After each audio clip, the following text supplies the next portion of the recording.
श्री सद्गुरु महाराज की जय। श्री सद्गुरु महाराज की जय। तो मैं कह रहा हूं कि माता पिता अपने संतान के लिए जब तक संसार में रहेंगे तब तक के लिए ही सोचते हैं। जो गुरु होते हैं संसार के बाद के लिए भी सोचते हैं। यहाँ जो इन सभी अनुष्ठानों को किए जा रहे हैं, इन अनुष्ठानों के पीछे क्या है? इस बच्चे के माता पिता, दादा दादी सबों का एक ही उद्देश्य है, मेरा ये संतान सुविचारी सुसंस्कार में रहे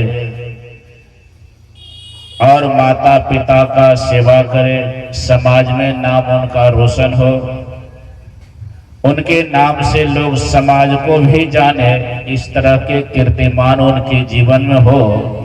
इसलिए उस तरह के संस्कार के लिए इस सब के अनुष्ठान किए जा रहे हैं। इसी के बारे में संत साहिब स्वामी जी महाराज ने कहा, जेहि विधि होवे सफल मनोरथ, चाहे भगवत के माध्यम से, चाहे सत्संग के माध्यम से, चाहे और भी जो अनुष्ठान किए जाएंगे आगे, उन सबों के पीछे एक ही उद्देश्य है, जेहि विधि होवे सफल मनोरथ। हमारी मनोकामना जिससे पूर्ण हो जाए तो तरह तरह के लोग अनुष्ठान करते हैं। लेकिन साधु महात्मा संतगण क्या, हमारे जो शास्त्र हैं वो क्या बतलाता है? केवल यहाँ के लिए तुम सोचते हो तो ठीक है, लेकिन यहाँ तुम सदा रहोगे तो क्या ये तुम्हें विश्वास होता है? सभी बातों में संदेह है कि पढ़ लिख रहे हो, तुम विद्वान बनोगे कि नहीं, ये संदेह है। नौकरी लगेगी या नहीं, इसमें संदेह है। घर बना रहे हैं, उसमें रह पाएंगे कि नहीं रह पाएंगे, उसमें संदेह है।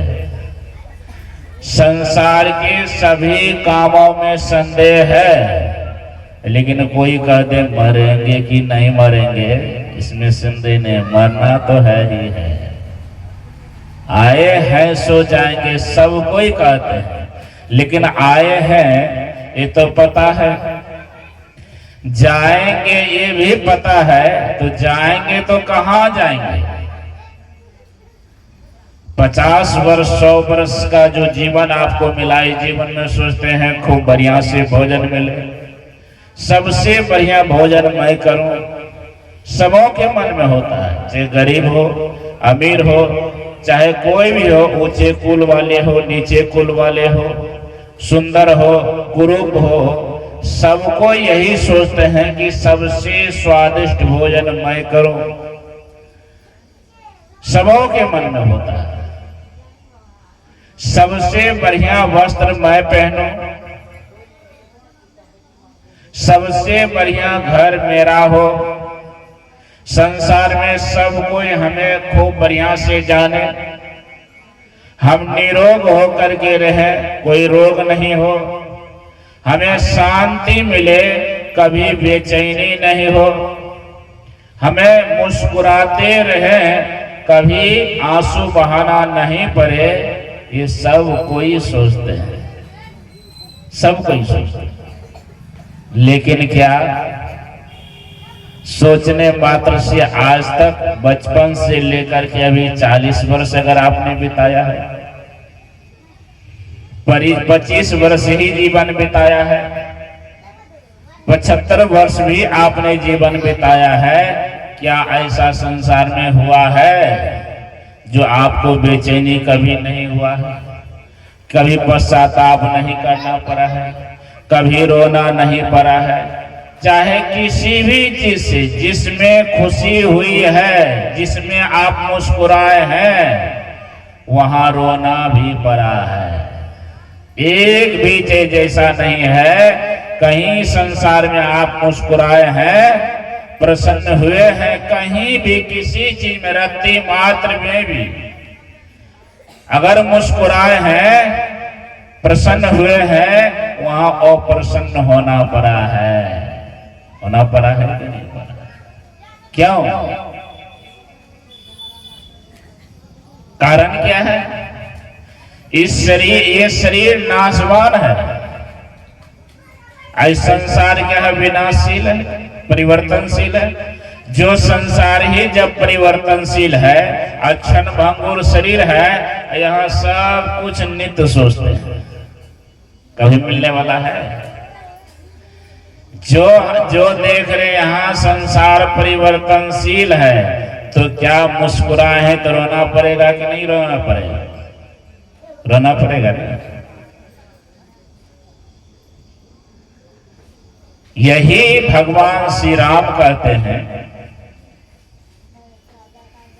यही भगवान शंकर भी कहते हैं, यही भगवान श्री कृष्ण भी कहते हैं। ग्रंथों का प्रमाण देकर के प्रभु श्री राम भी जो उनके उपदेशों को हम सुन रहे थे, उन्होंने क्या कहा? बड़े भाग मानुष तन पावा, बड़े भाग से मनुष्य का शरीर मिला है। तो बड़े भाग से तो मिला है, वो सबको पता है। जो मांस मछली खाते हैं, नशा हिंसा व्यभिचार आदि पापों को करते हैं, वो भी जानते हैं कि बड़े भाग से मनुष्य का शरीर मिलता है, सब कोई जानता है। लेकिन प्रभु श्री राम का कहने का उद्देश्य क्या है? कि बड़े भाग से मनुष्य का शरीर मिला है और तुम्हें यह शरीर मिला है, अब तुम आनंद से रहो। ये कहने का उद्देश्य क्यों कहा? बड़े भाग में शरीर तो मिला है, बड़भागी तो ही है, सभी प्राणियों से ज्यादा सुख में तो है। तो फिर कहने का तात्पर्य क्या है? प्रभु श्री राम ने जो कहा बड़े भाग मानुष तन पावा, तो क्यों कहा? कैसे है ये बड़े भाग, कैसे है? तो प्रभु श्री राम ने कहा सुर दुर्लभ। सुर दुर्लभ क्यों कहा? इसीलिए सुर मतलब देवता होता है। ये शरीर, इस शरीर के लिए देवी देवता भी ललायित रहते हैं।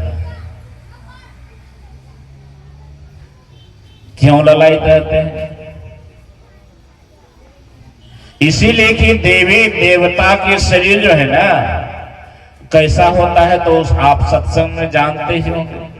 देवी देवता के शरीर में भी वह नहीं विशेषता है जो इस शरीर में विशेषता है, भजन करने के लिए, सुमरन करने के लिए, परमात्मा को प्राप्त करने के लिए।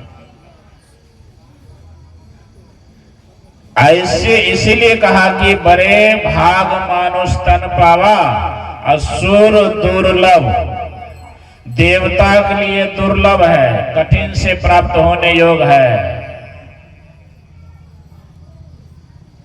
सुर दुर्लभ सब ग्रंथ ही गावा, सभी ग्रंथों में ऐसा फरमान है। इसलिए नहीं कि मैं राजा दशरथ के पुत्र हूं कह रहा हूं, सो बात नहीं, ऐसा ग्रंथ में भी फरमान है। वेद भगवान ने कहा, केनोपनिषद में है, अगर इस जन्म में ब्रह्म को जान लिया, देख लीजिए, इस जन्म में मतलब क्या? हाथी शरीर में। केनोपनिषद में लिखा है, अगर इस जन्म में अगर ब्रह्म को जान लिया तब तो ठीक है, नहीं जाना तो बहुत बड़ी हानि होगी। अब सोच लीजिए क्या हानि होगी, क्या हानि होगी? वहीं लिखा हुआ हानि क्या? अब प्रभु श्री राम ने भी हानि के बारे में बताया। पाई न जही, प्रभु श्री राम ने कहा, साधन धाम मोक्ष कर द्वारा, पाई न जही पर लोक समारा। मतलब समझ गए ना? ऐसे शरीर को पा करके परलोक पाई ना जेहि परलोक समारा। ऐसे देव दुर्लभ शरीर प्राप्त करने के बाद अगर परलोक को तुमने नहीं संभाला, मतलब क्या कहते हैं ये कौन लोक है, परलोक कौन है, पर मतलब क्या होता है दूसरा, इह लोक में, ये मृत लोक है।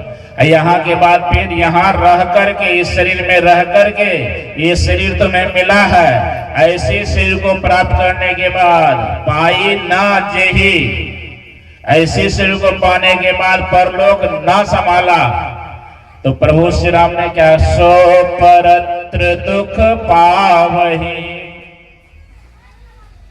कोई नहीं बचा सकता है। वो रूप के बल से दुख से बच जाएंगे या कुल के बल से दुख से बच जाएंगे या और भी संसार का कोई बल से आप दुख से बच जाएंगे, कोई बल नहीं। सब कुछ आपके पास, रूप है, कुल है, विद्या है, बुद्धि है, सब कुछ है, तब पर भी दुख है, दुख जाने वाला नहीं है।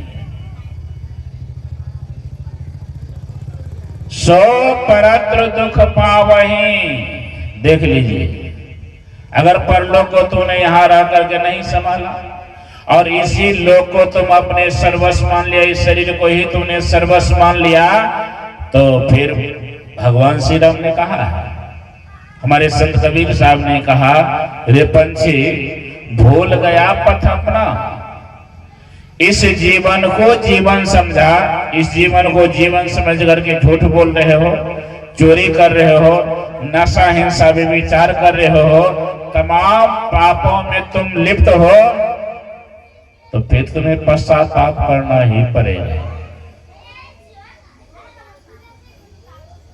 साफ शोधने का, इस शरीर को तुमने अपना ही मान लिया, बस यही शरीर है, बस आनंद लो, तो आनंद नहीं मिलने वाला। आनंद कहाँ मिलता है? तन नव द्वार हो रामा, अति ही मलिन हो ठामा, त्यागी चरु दसम। अब देख लीजिए कहाँ कहते हैं, 9 द्वार में रहोगे तो तुम दुख से नहीं बच सकते हो। तुम्हें इसके लिए क्या करना पड़ेगा, वही प्रभु श्री राम कहते हैं।